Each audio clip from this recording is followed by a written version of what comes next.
여러분, 국수 한 그릇에 7,000년의 역사가 담겨 있다는 이야기 들어보셨나요?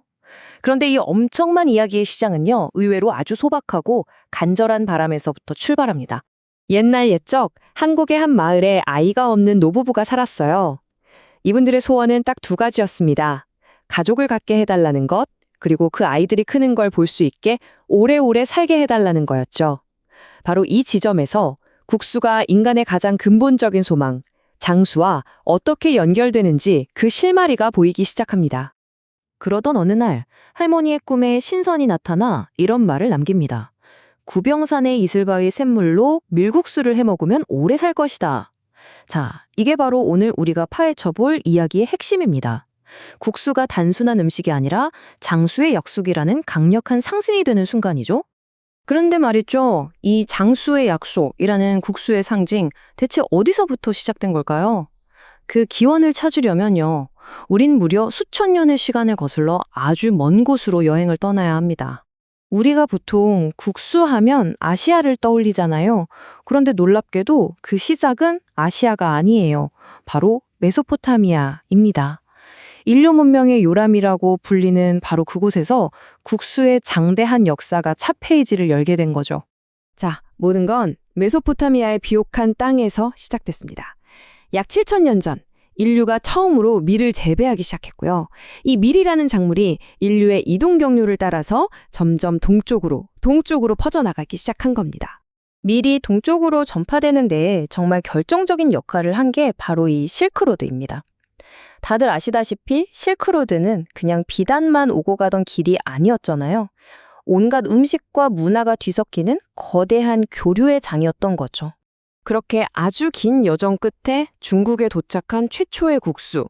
지금 우리가 아는 그런 매끈한 모습과는 거리가 멀었어요. 손으로 거칠게 반죽해서 뚝뚝 끊어 만든 아주 투박하고 짧은 형태였죠. 하지만 이게 바로 오늘날 모든 국수의 원형이라고 할 수 있습니다. 자, 그리고 마침내 이 국수가 한반도에도 상륙합니다. 그런데 당시 고려에서 국수는요, 아무나 쉽게 맛볼 수 있는 음식이 아니었어요. 정말 귀한 손님처럼 대접받는 그런 음식이었죠. 생각해보세요. 고려 시대에는 밀가루가 거의 금값이었거든요. 그러니 국수는 왕의 생일잔치나 아주 중요한 결혼식, 아니면 정말 귀한 손님이 왔을 때나 겨우 맛볼 수 있는 최고의 사치품이었습니다. 심지어 고려사라는 역사책을 보면 사찰에서 국수를 만들어 팔았다는 기록까지 나올 정도니까요. 당시 국수의 위상이 어땠는지 짐작이 가시죠. 그럼 옛날 사람들은 음식을 어떻게 구분했을까요? 이게 또 재밌습니다. 1800년대 초의 문헌을 보면요, 음식을 명확하게 둘로 나눴어요. 떡처럼 쪄서 만든 수분이 적은 음식은 병이라고 불렀고요.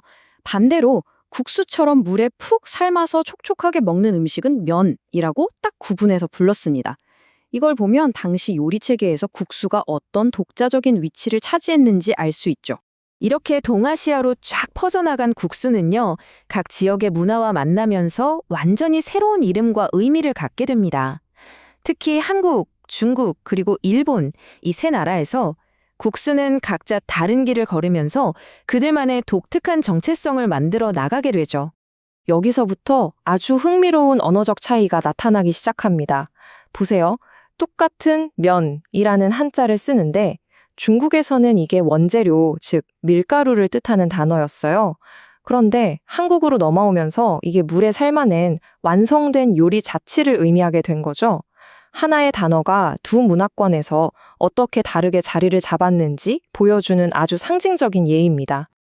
이 차이를 표로 보면 더 확실해져요. 한국에서는 요리를 국수, 그리고 그 원재료인 가루를 진가루라고 불렀죠. 반면에 중국에서는 요리를 소면, 가루를 면이라고 불렀습니다. 자, 그럼 일본은 어떨까요? 일본 역시 같은 한자 맨을 쓰면서 요리 자체를 의미하게 됐는데요. 여기서 한 발 더 나아가서 라면, 우동, 소바처럼 국물과 면의 조합에 따라 독자적인 요리 장르로 흥미롭지 않나요?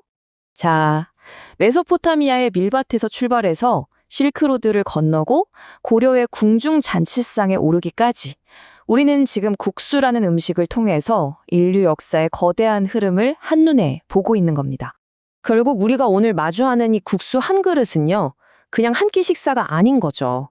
수천 년에 걸친 문명의 교류와 문화의 변화가 고스란히 녹아있는 말 그대로 살아있는 역사 그 자체인 셈입니다.